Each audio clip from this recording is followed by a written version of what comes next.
Fala pessoal, tudo bem com vocês? Então, para quem não sabe, o Flutterflow recebeu um update nesse último dia 22.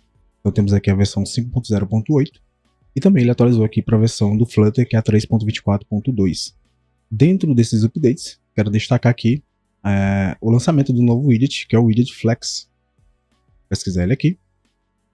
Esse widget ele é uma versão flexível de um layout onde você pode organizar os widgets dentro dele de uma maneira horizontal ou vertical.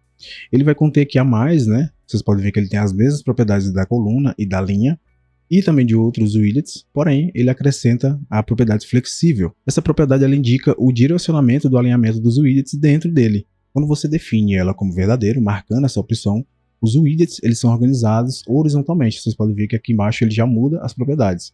E quando ele é definido como falso, os widgets são organizados verticalmente como uma coluna. Então, horizontalmente como linha e verticalmente como coluna. Vou mostrar aqui um exemplo. Então, dentro desse widget, eu vou adicionar alguns containers. Definir aqui um fill column. E vou duplicar.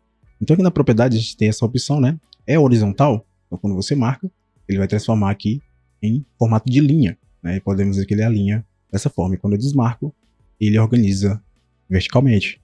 Aqui no Flutterflow, a UBuilder, né, que é essa parte de visualização que você consegue ver essas alterações, ela vai avaliar essa propriedade horizontal e vertical somente para as condições baseadas nas propriedades globais, ou seja, a altura de tela e a largura de tela.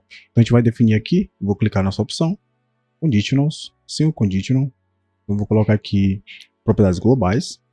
Então temos aqui a largura, vou confirmar. Então se a largura ela for igual, vou colocar na verdade, se ela for menor ou igual a 320, vou confirmar. Então aqui ele mantém a nossa estrutura na horizontal, e quando o tamanho da tela ele for menor ou igual a 320, aí ele vai transformar aqui, né? Ele vai fazer um alinhamento para vertical. Então podemos ver, olha só, 320, quando for 321, normal, 320, aí ele faz a alteração. Uma observação interessante é que se você definir essa condição aqui com base em variáveis, com base em expressões, a UBuilder ela não vai refletir essas alterações que você fizer, igual eu estou fazendo aqui com as condições globais. Então, por exemplo, eu vou adicionar aqui uma variável chamada largura, do tipo inteiro. Aqui eu vou definir o valor de 400, vou voltar, vou selecionar o flex, vou adicionar a condição, então single conditional, então propriedades globais, largura, né, da minha tela.